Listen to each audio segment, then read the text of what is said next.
Hey there. Well, let's see what we have in for repair. Looks like I'm getting a little bit caught up. So we have a 361. We're going to start with that one right now. And then I have a 170 that we're going to do next. And then we'll likely do this combi power head after that. Two-man Hornet is coming up. Just not quite yet. 026, 026. Oh no, that's an 024. MS360. A couple 261s. An 038, hard to start. And a Dalmar 7910 that won't start.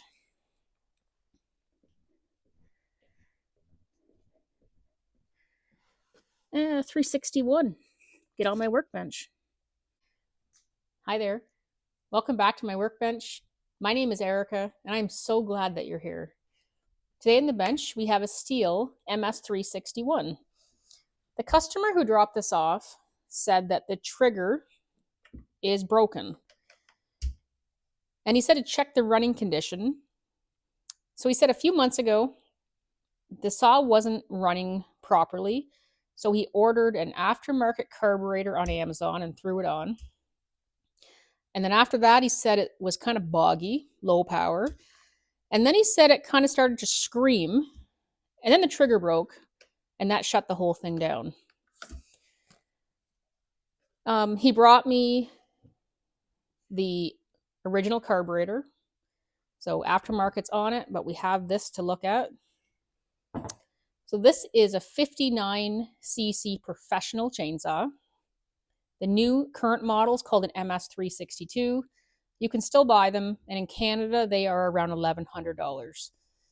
Prior to the 361, you had the Stihl MS360. And then prior to that, you had the Stihl 036, which we have done a couple of videos on recently. I like these 361s and 360s and 036s. They are very nice machines. So come along with me and let's find out why this saw was not running right, and then it was boggy, and then it was screaming. Well, here we are with the Stihl MS361.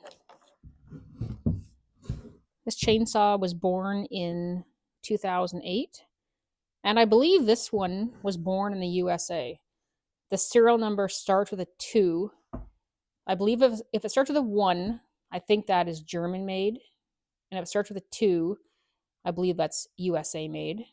But if I'm wrong, just in the comments, let me know.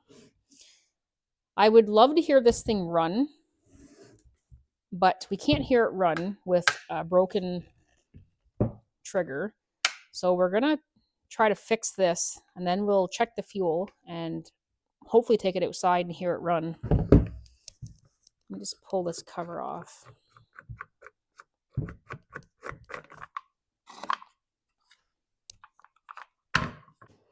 So the air filter looks newer. Looks quite new, doesn't it? And the throttle rod, right there at my finger, not hooked up. And you probably can't see it, but it's not hooked up to the carburetor down in there either. It's right there, it just moved. It's just not hooked up. Okay. Those are usually a lot harder to remove than that. Okay, let's take this handle apart and see what's going on. There's just 2 tabs up in there in the handle. You just spread them and this will pop out. There they are right there. Okay, so this piece here would have been attached onto there, but something happened. So to remove that trigger, there's a roll pin going through there. We're going to use a punch and just punch the roll pin through.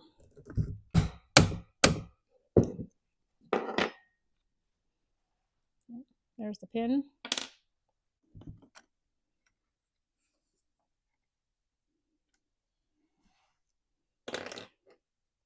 So here's our broken piece. I don't think I have new parts here for this, so I'm going to go back to the crypt and see if I have some pieces to get this thing back together so we can head outside with it. I'll be right back. Okay, I may have found what we need here. New in an old package. I'm going to tell you a funny story. Had a guy pull in here once and he said, I got a bunch of Stihl parts in my trunk. And we went out to the trunk and he had boxes of just old, a lot of it just no longer available parts. I'm guessing a dealer that closed up somewhere, retired or something, and somehow he ended up with it. Anyways, there's boxes and boxes of it.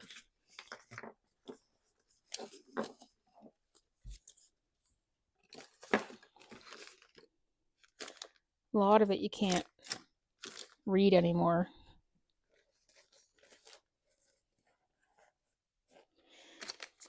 But I think that's what we need.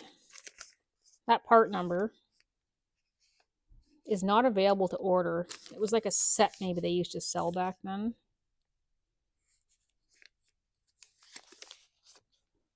Anyways, this guy who came in with all these parts wanted like, I don't know what he said, $1,000 for all these boxes of stuff. And we went out and said, we'll give you $100 for it. And he took our $100 and he ran. So we got some new old stock in case we need it. One day I'll bring all that stuff out here and we'll maybe go through it together. I haven't even been through it all.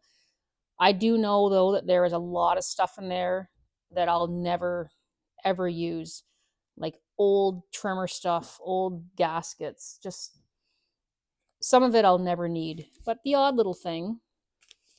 Something that was in that group of stuff was 2 coils for a Stihl 056.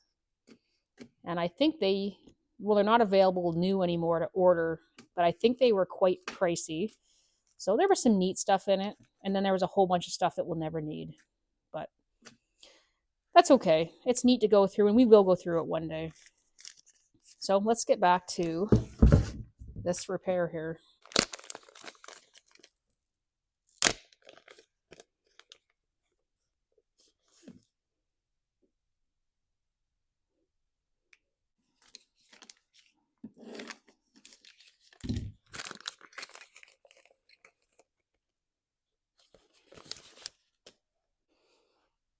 Okay, so there is the part there that we need.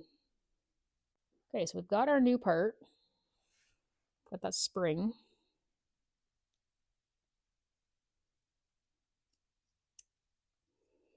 It sits on there just like that.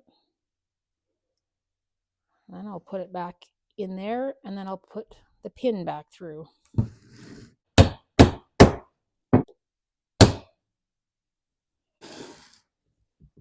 Got it. So my throttle rod would hook into the new part right there and then go to the carburetor. But all this is in the way of getting to the carburetor. So before I can take this thing out and hear it run, I've got a bit of work to do here.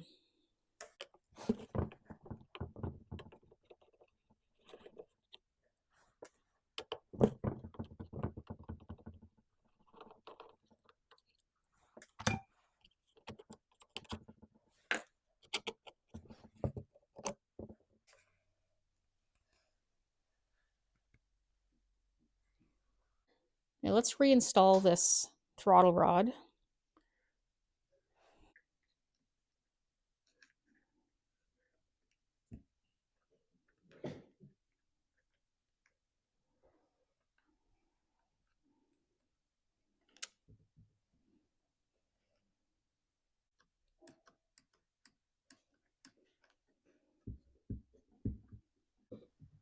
Okay, so we've got this piece in place. The cover that goes on here that I took off It's broken. It's missing a tab. Like, that's just no good. Just going to be more problems if I put that back on. So there's one off of my 361 that I put it back for future rebuild. We'll just borrow that for now and see how this goes.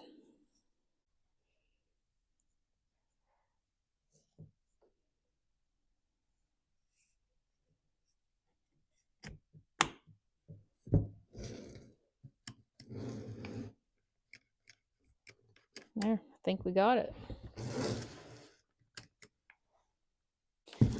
Okay, so we got to put this stuff back on to take this thing outside. I don't know why the throttle rod was off like that. It could be that he had it off trying to fix this, and I'm not really sure. When a saw has been previously tampered with, sometimes it's hard to know what happened, or what a person was doing, or the order of events. But all I can do at this point is just guess.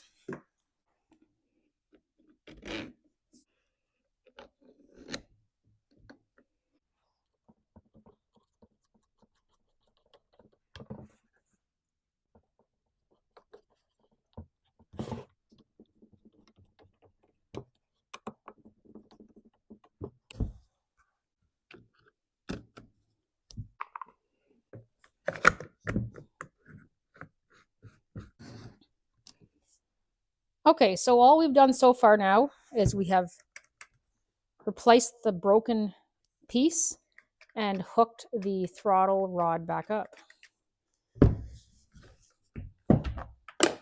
So let's see if there's fuel in this. I'll just dump it out for a quick look.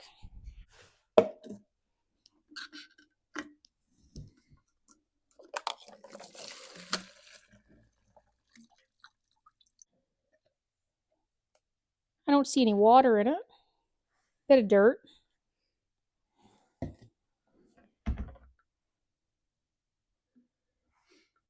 Well, since we're right here, let's just pull that fuel filter and fuel line out, take a look at them, and we'll quickly just pressurize that fuel line and just test for leaks.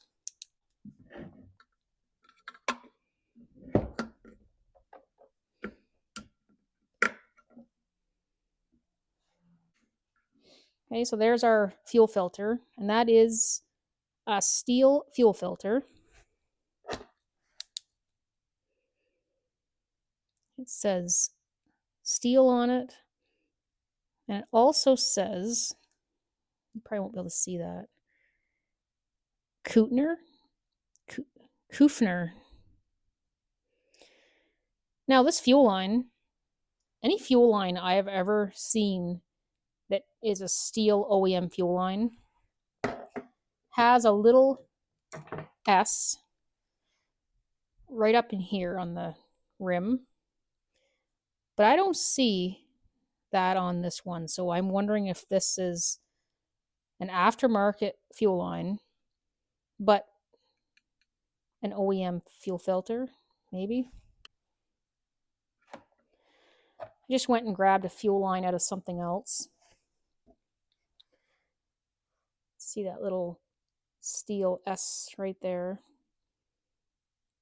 You always see that on the OEM fuel lines. Here's something else. This is a Stihl fuel filter as well, but this one says Skimmel. Skimmel. Is that who made it for them? These two are made by different companies, maybe. If you know anything about this, let me know in the comments. All these little details I find very interesting.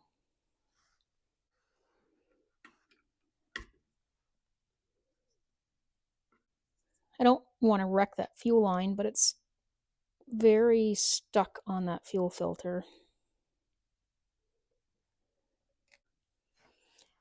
There's a Kohler fuel line removal tool.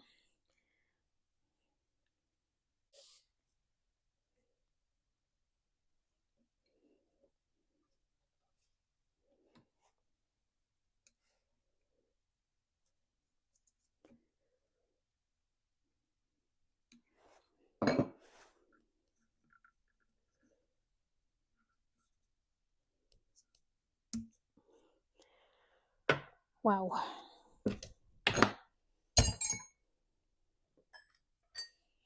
I've got my pressure vac tester here.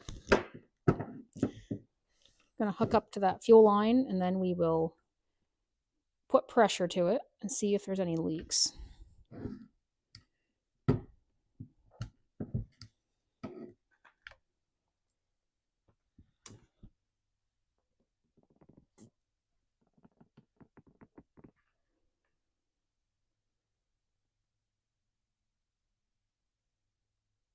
So we're testing the fuel line right now and the carburetor, and it looks like we have no problem there.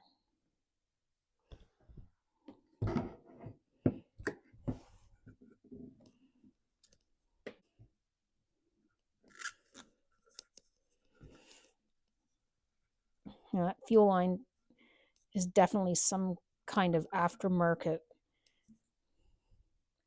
garbage of some sort. There are some things aftermarket that I don't mind using, but chainsaw fuel filters and fuel lines are not something that I like.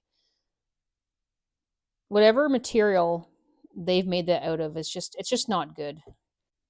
Okay, we'll put his fuel back in.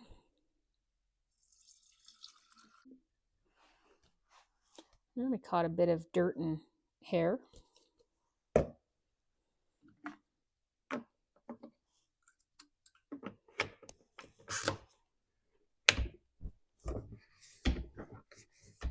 Okay, let's see if there's bar oil in it, and then we will go outside with it. That is an oily looking mess right there. Let me grab a rag.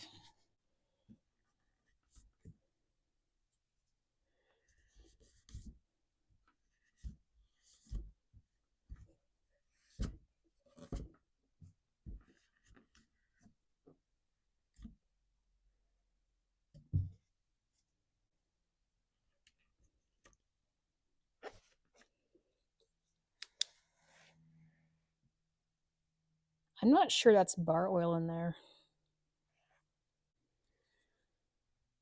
So that is not bar oil. That looks to be used motor oil.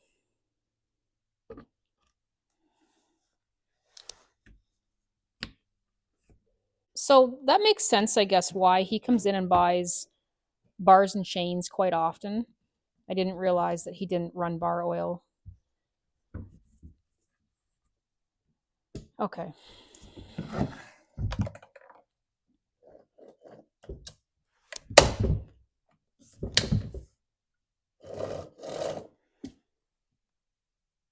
Well, I guess we'll step outside with this and see if it'll run. I know someone is saying, pull the muffler off, and we are going to get there.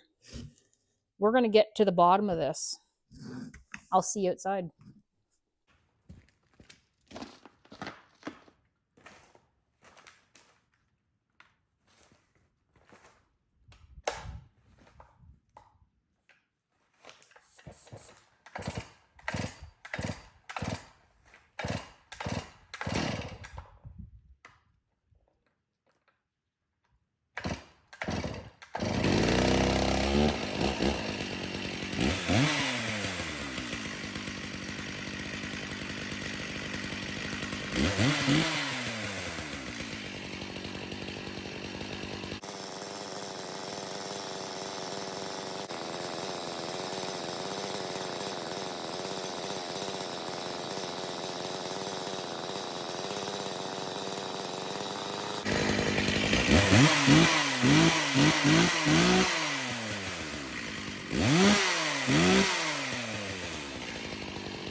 All right, well, we've seen this thing start and run. When I tilted it up, it did quit on me. It could be the fuel filter coming out of the fuel, but I don't know for sure. What I do know for sure is that this thing has an aftermarket carb on it, an aftermarket fuel line, and the original carburetor. The limiter caps are missing. So somebody's been chasing some sort of fuel problem, or what they suspect to be a fuel problem, and they haven't resolved it. So I think what I'm going to do next, I'm not going to go cut with it. It's dark out, and this thing's running used motor oil as bar oil, and for both those reasons, I'm not going to go cut with it. We're going to pull the spark plug out of this, take a look down into the cylinder, and then I'm going to pressure vac test it quick. And I'm going to make sure that we are starting with a solid foundation here. Before you renovate the kitchen, you check the foundation of your house. And that's what we're going to do with this saw. First thing we'll do is get that bar and chain out of the way.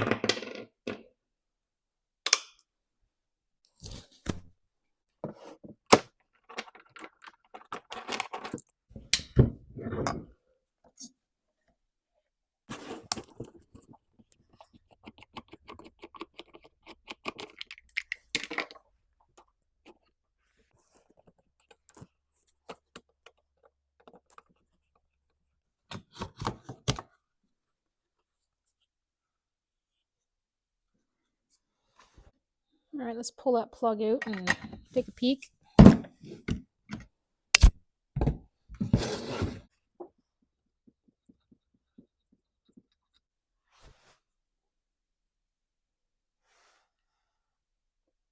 Plug looks okay.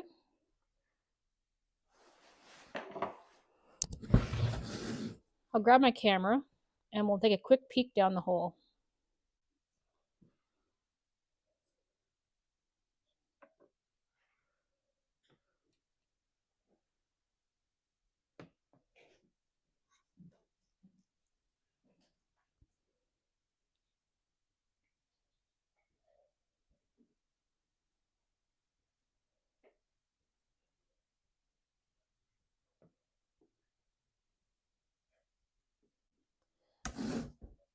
The piston and cylinder in this look good.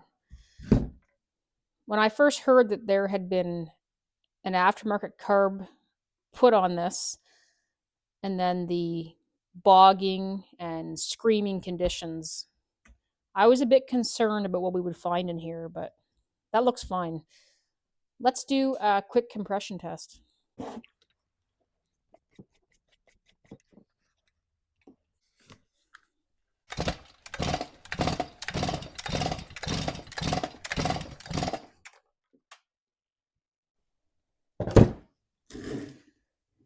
Looks like about 145.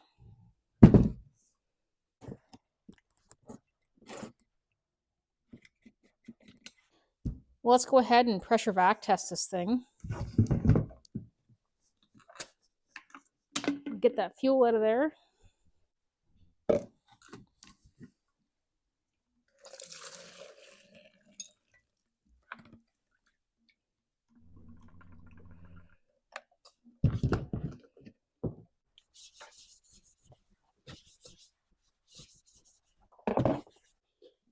Okay, let's get the carb off of this thing, the decompression valve out, and the muffler off.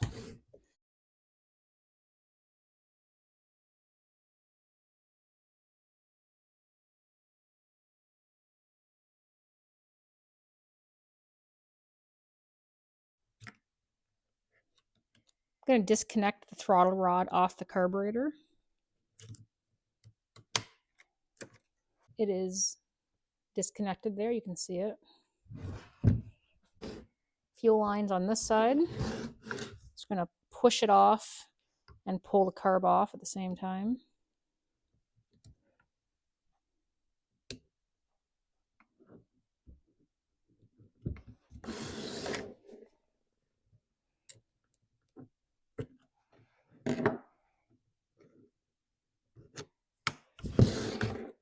There we go. There's our little aftermarket carby. Okay, so carburetor off.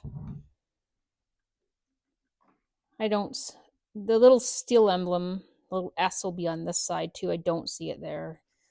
So I can say with almost 100% certainty that that is an aftermarket fuel line. I mean, I could be wrong, but I don't think so.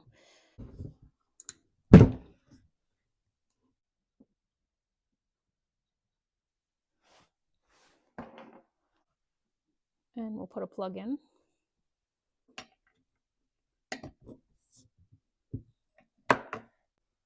Put our spark plug back in. Let's block the intake.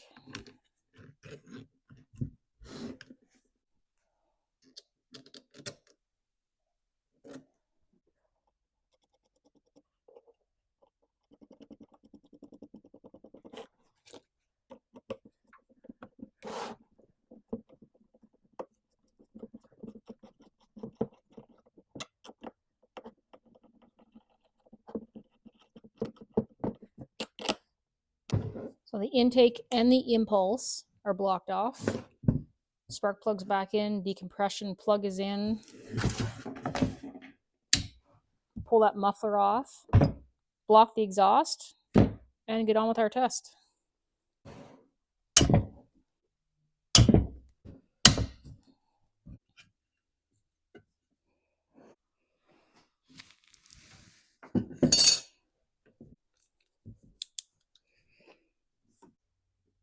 So the piston looks good. You can't see the factory cross hatching anymore, but there's wear. But this saw is 18 years old. 18 years of hard work.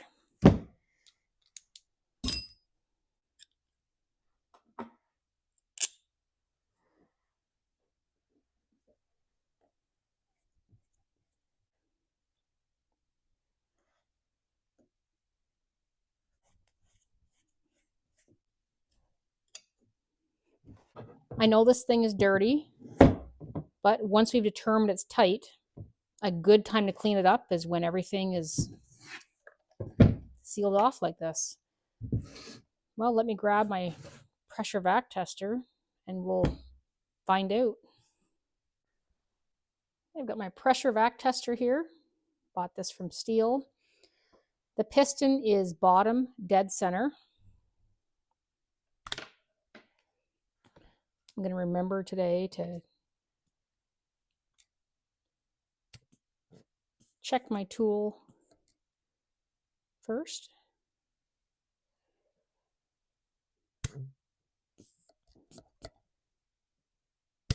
My tool is working fine.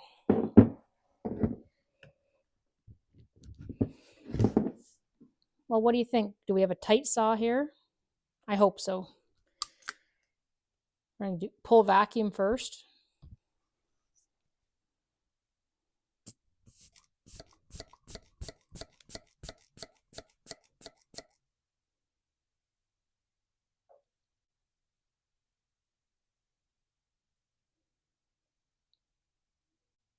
Looks good to me.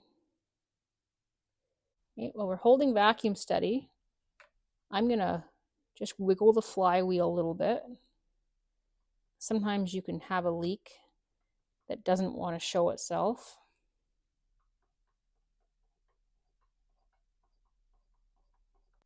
So I'm also going to just wiggle the saw a little bit at the intake boot just to see if anything pops up.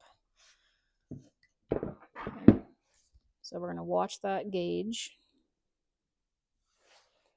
for any movement.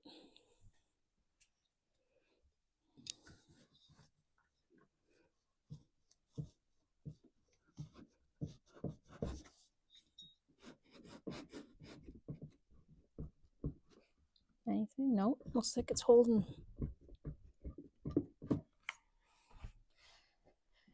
Okay, so I would say we do not have any vacuum leaks. Let's move over to pressure.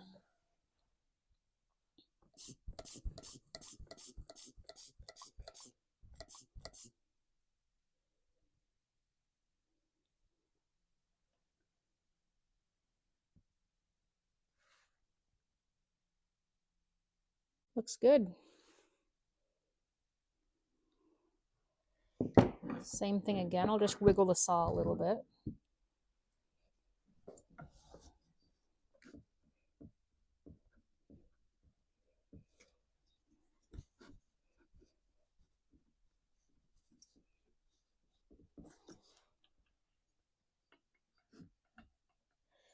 A little bit of bobbing is normal. I think we have a tight saw here. That's the tightest saw I've seen in a week. Well, I just went and had a coffee break. I've been gone probably 10 minutes. And look at that, it's just sitting here holding. That is great news. So the next thing we're going to do is just test the fuel tank vent and make sure it's working. So I'm going to pull that fuel filter off.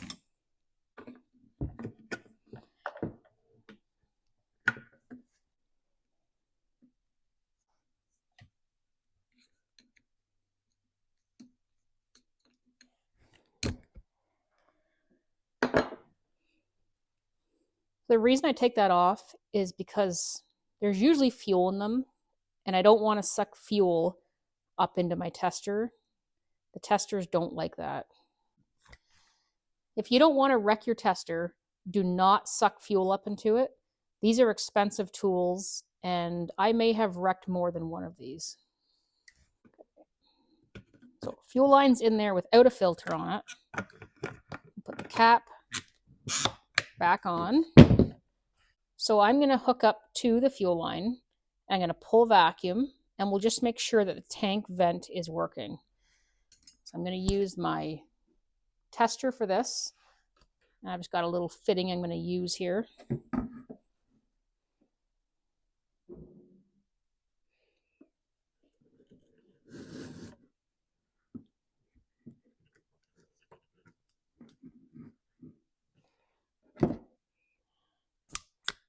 We're going to try to pull vacuum, but it should not hold any vacuum if it's working properly. I can hear it. And we cannot build vacuum. So that tank vent passes the test. And today's trivia is, does anybody know where the tank vent is on a 361?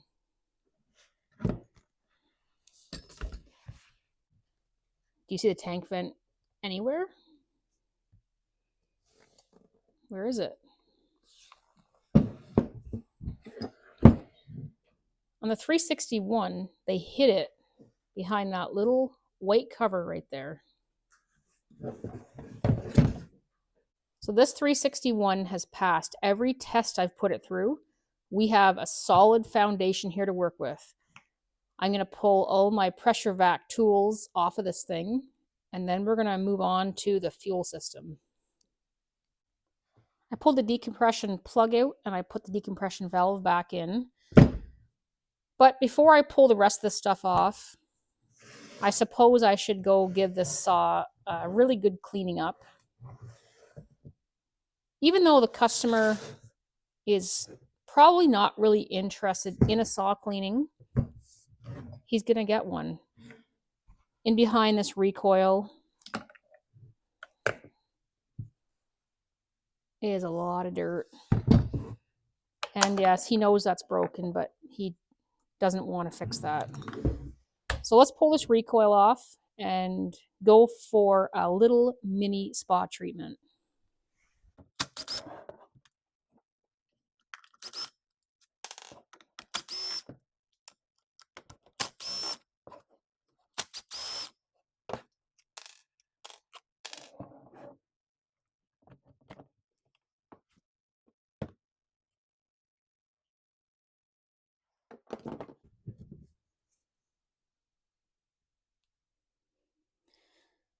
Well, let's go clean this poor thing up. I just pried that out of the recoil so I can get better access to it. Look at the filth of that thing. I don't know if this has ever been off before. All right, take one last look. See you in a couple seconds.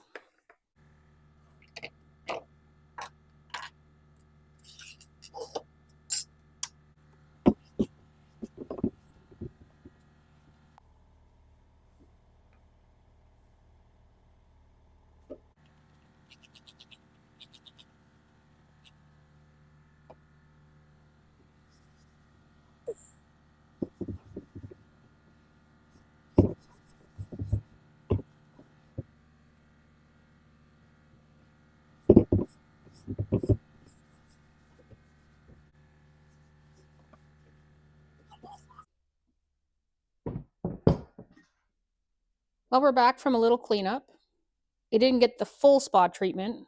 This customer doesn't want a spa treatment. He doesn't want any cleaning at all, but he's getting a little one.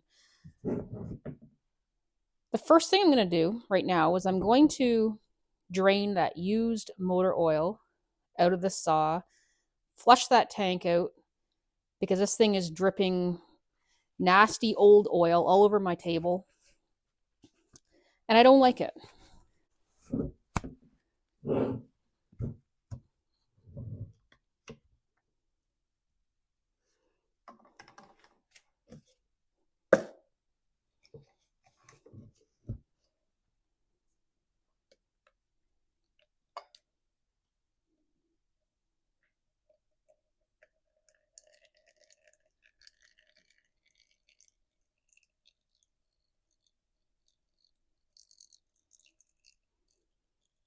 Look how runny that is. It's like dirty, murky water.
Well, there, that's been all flushed out with gas a couple times.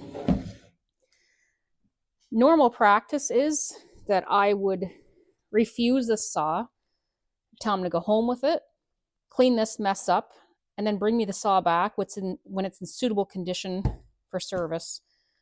But this one snuck its way in here, so he'll just have to pay me to do this for him.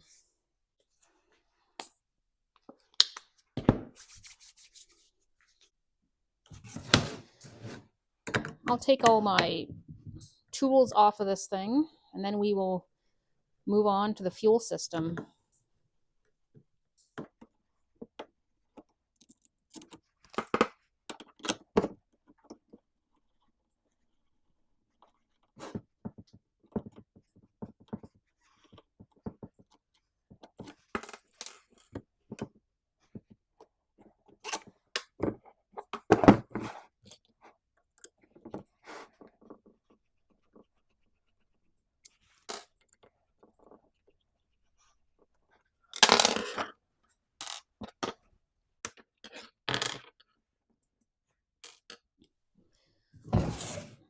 Okay, so we have a tight saw here. I have all my pressure vac tools off of it. Let's look into the fuel system now. So we have this aftermarket fuel line, which I don't like. We're going to replace that with OEM. And we have the aftermarket carburetor that it came in here with. And we have the OEM carburetor, and we're not sure why it was swapped out for the aftermarket. So let's look into this OEM one. I'd rather use this than I would use the aftermarket if we can use it. We'll get that aftermarket carb out of the way for now. Today we'll use the carb stand that Joe sent me, and he got it from the Greasy Shop Rag. So I wonder what made him replace this with a new one.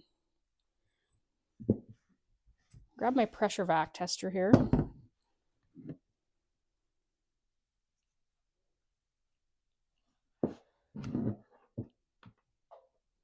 I'm going to put pressure to this carb. I'm going to go 0.7 bar. Just see if this thing holds.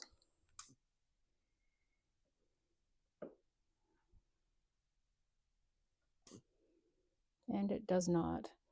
Now, if someone's had this opened up, it could be leaking because of that. Let me just grab soapy water and we will see.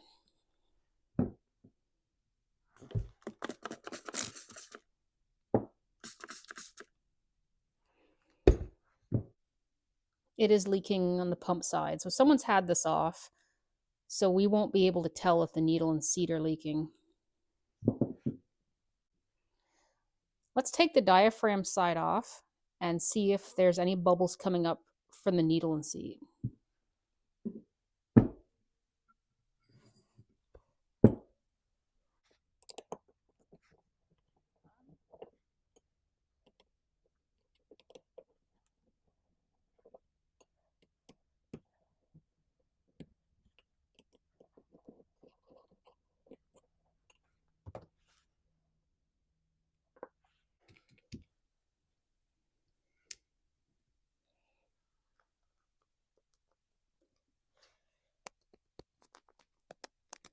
That's a crispy, crinkly diaphragm.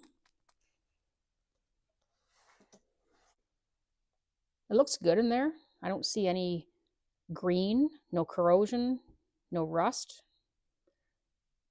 I just wonder if that needle and seat are good. I'm going to put pressure to it again, and we'll see if we get bubbles.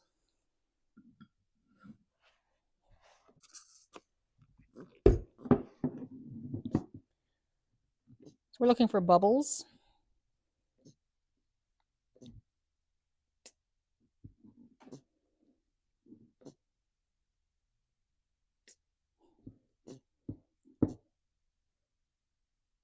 I don't see any problem there.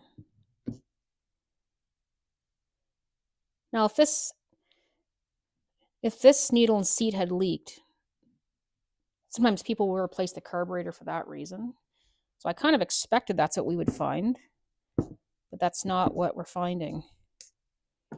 So it could be that this carb was just in need of a cleaning or rebuilding. And because we're finding an aftermarket fuel line on the saw, I wonder what happened to the original fuel line. Maybe it rotted off. A bunch of dirt got up and to the other side of this carb. There's a screen over here. Let's flip it over and take a look.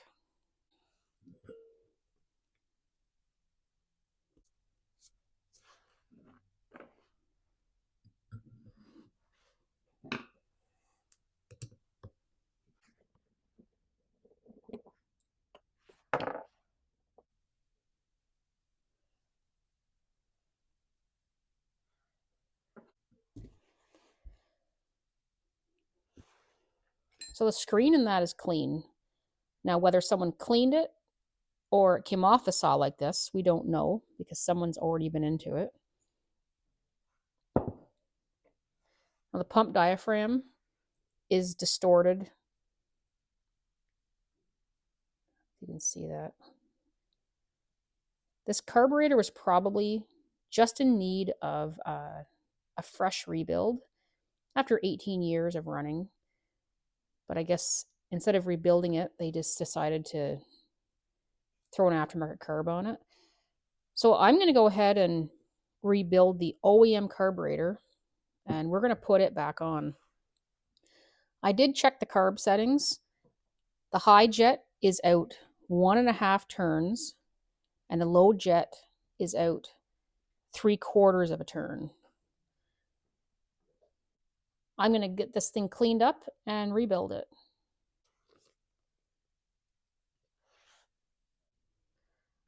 So this carb has been all cleaned up. Took the jets out, cleaned everything really well, and the jets are back in at factory settings. So that's all out of the carb. And the new kit comes with everything except for that little spring. So we're going to reuse that. But other than that, there's all the old stuff. Oh, and that little screw, I'll reuse that as well.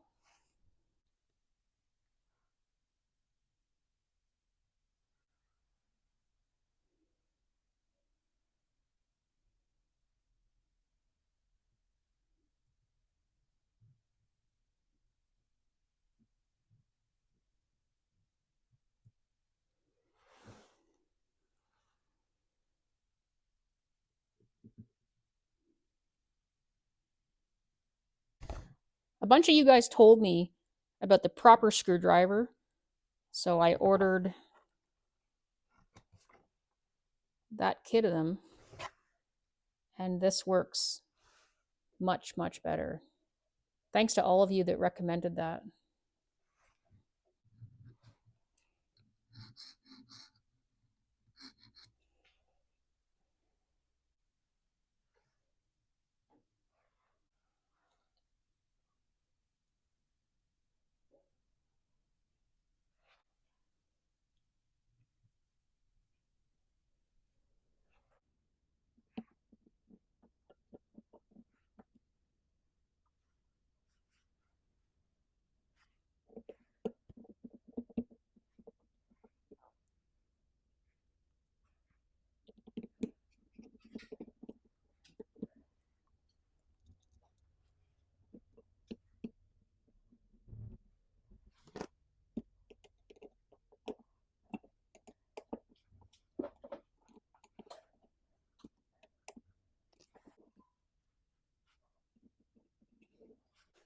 Put our new screen in.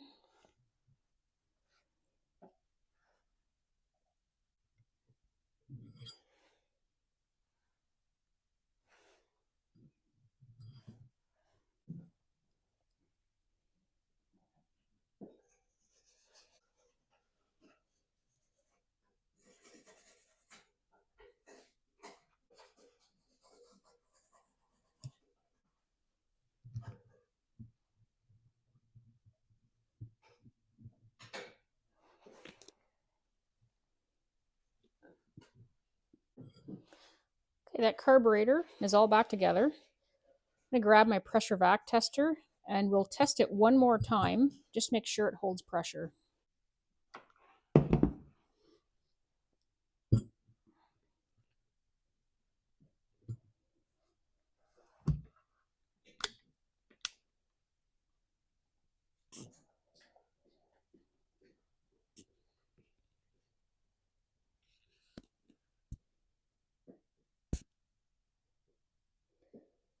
Looks good to me.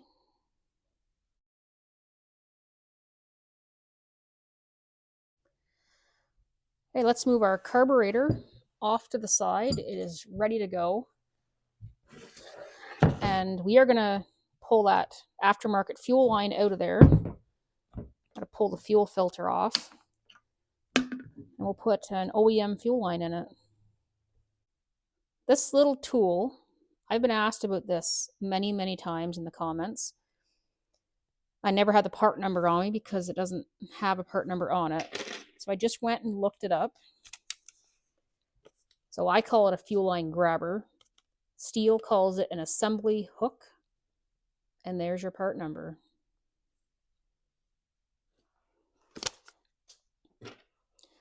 It is a very simple, but a very handy tool. And they are very inexpensive. Oh yeah, I already took the fuel filter out when we tested the tank vent. Come on, Erica. Okay, so let's pull that fuel line out of there.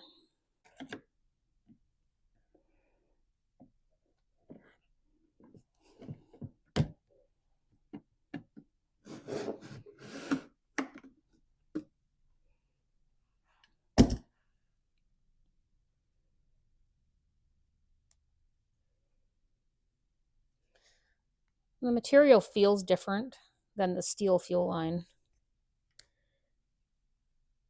There's definitely no signs of that being a Stihl fuel line. Let me grab a new OEM one and show you.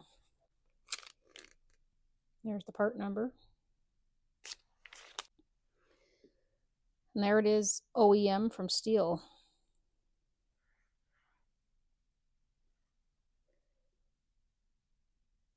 I don't think these are very expensive, so I'm not sure why a person would install one of these.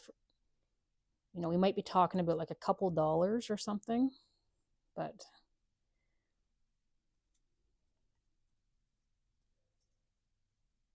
there's a difference in the material. It just feels different. This one feels quite hard. I've said it before, there are some things aftermarket I would buy.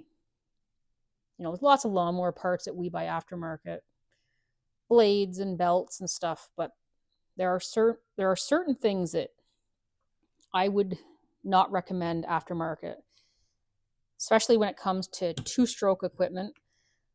Fuel filters are one of them, and fuel line is another one. Air filters are one as well. You know, 4-cycle stuff, lawnmowers, they have forgiveness to them. If you put a crappy fuel filter on it and dirt gets through it, like what's the worst that can happen? Taking the carb off and cleaning it. These two-stroke machines have no tolerance for error. Okay, so let's put a new fuel line in this and a new fuel filter. I just went and looked up on Amazon the price to buy an aftermarket fuel line.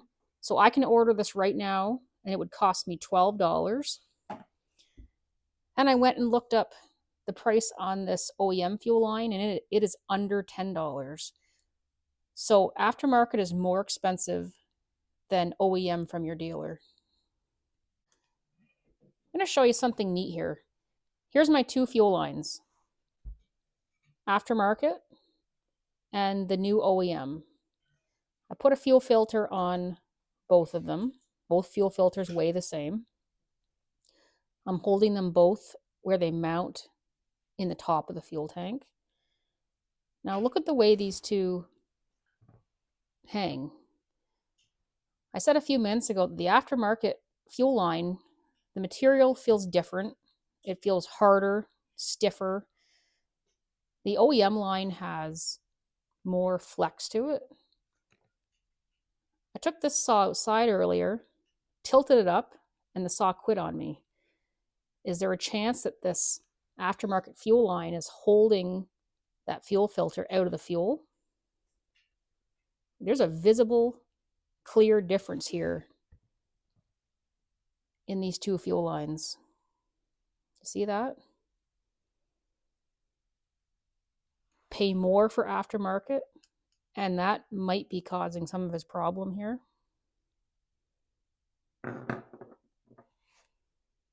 Oh, and that little green O-ring on the OEM fuel line, I seen a document about this once and I can't find it now. I just looked, but I think it's something to do with keeping the fuel line from collapsing or kinking. That's on the OEM only. You wouldn't get that on aftermarket. They try their best, I guess, to copy. They can copy, you know, the length of it and the diameter, but the materials are just not the same. All right, let's go ahead and put our new OEM fuel line in this. Okay, so the new fuel line's installed. All I did was put it down through the hole, and then I reach in the fuel tank and I gently grab the fuel line with these, and I just gently pull. At the same time, I'm gently pushing from the top. I put a little bit of press fluid there just to help get it through without breaking the fuel line. Okay, so that looks good. Now, here's something else I'm noticing. I didn't notice it before, probably because there was so much dirt on the saw. Grab something here to point with. Is that piece of plastic right there? That's not supposed to be bent down like that.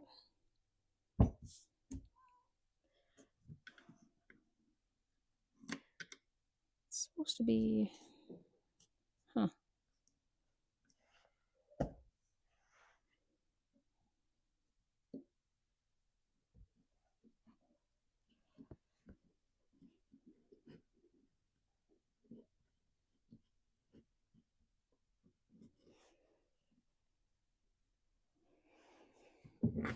And the fuel line is supposed to just tuck in there under it, but that piece of plastic was bent out of the way.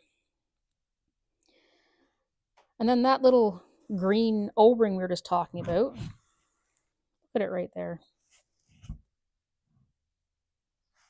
Maybe the purpose is to not let the fuel line rub.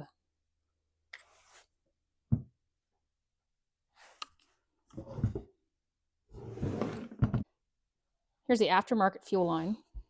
If I look closer at it, there is little bits of green on it. Must have rubbed off from the O-ring on the OEM fuel line. Not that this means anything now. It's like chainsaw investigators. Let's go ahead and install our freshly cleaned and rebuilt OEM carburetor.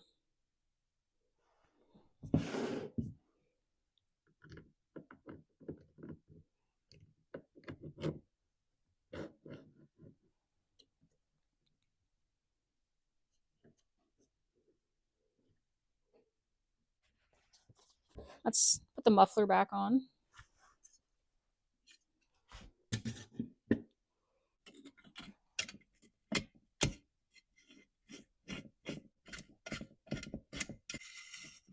I did replace the muffler gasket as well.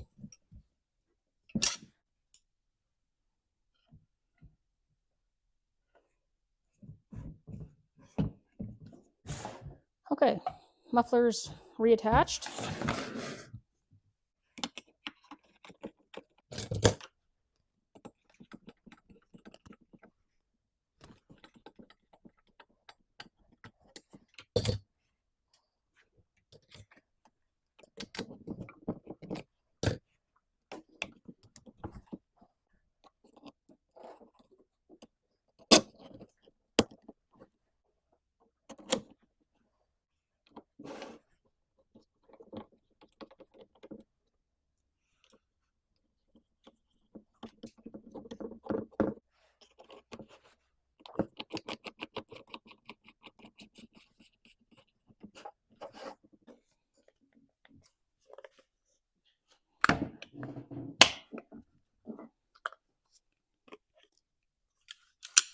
Okay, I got that back together. And he knows that's broken and he doesn't want it fixed. It's his money and he's the boss.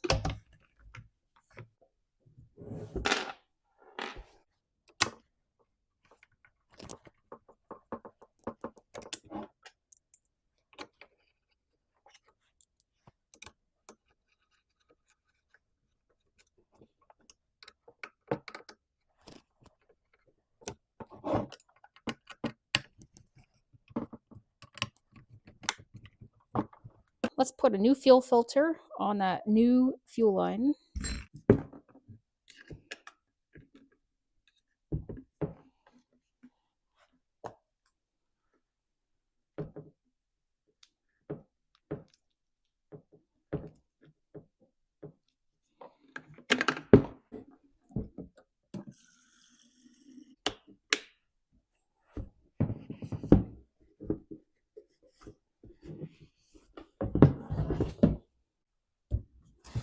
Okay, well, I guess it's time to put the bar and chain back on this thing. And then we'll put some, I gotta put some bar oil in it too because I drained all of that used motor oil out of it. Let's do that right now before I forget.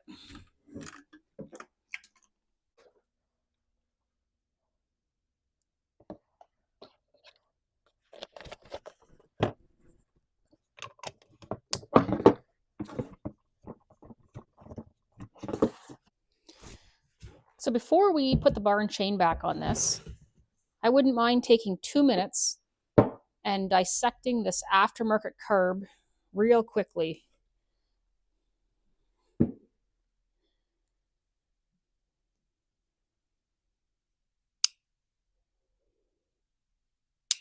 So first thing I notice here,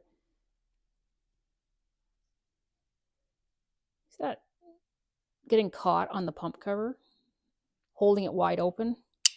Just hold it there. That shouldn't happen. And when this saw got here, the throttle rod was disconnected from the carburetor. I don't think this is shaped properly. There's something just not right here. When I reattached it to the OEM carburetor, everything fits perfectly just like it should.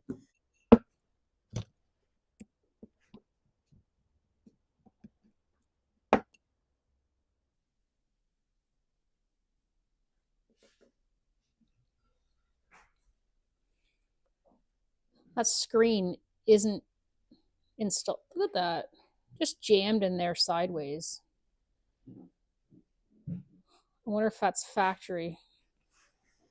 I don't know why anybody would have had this apart, but can you see that? Just careless.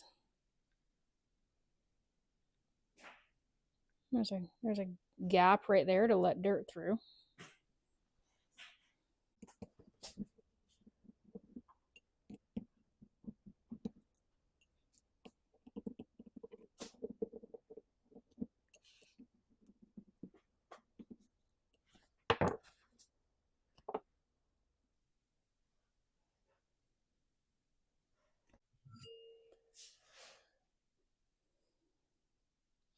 I don't really see anything on this side, no dirt or anything, but I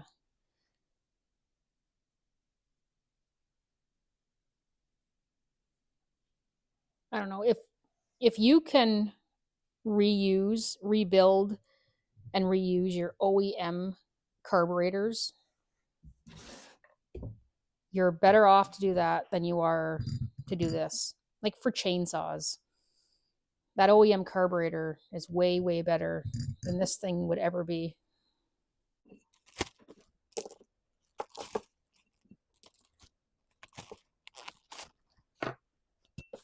Let's go ahead and put the bar and chain back on this. That rim sprocket is worn, but he doesn't want any of this touched, so we're not going to touch it.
Okay, so this Stihl MS361 starts, runs, and cuts.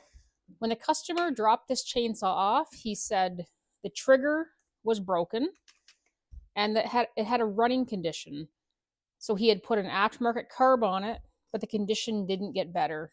It was bogging, and then it was screaming. And then the trigger broke, and that shut the whole show down. So we did find an aftermarket carb that I don't think is molded correctly. The throttle linkage doesn't hook up properly to it. It came in here and it was disconnected. And it may have been holding the throttle open. We found an aftermarket fuel line, which I didn't like the looks of either. It is not flexible enough. I don't like the material of it. I held this and the OEM up side by side, and we could see the difference. So this may have been causing an issue too. Maybe the carb and this. I'm not really sure. But I think we have resolved the issue. So I guess this chainsaw is ready for pickup. I have a whole line of saws over there waiting for me. It's time for a fresh coffee and on to the next chainsaw. Thank you so much for watching.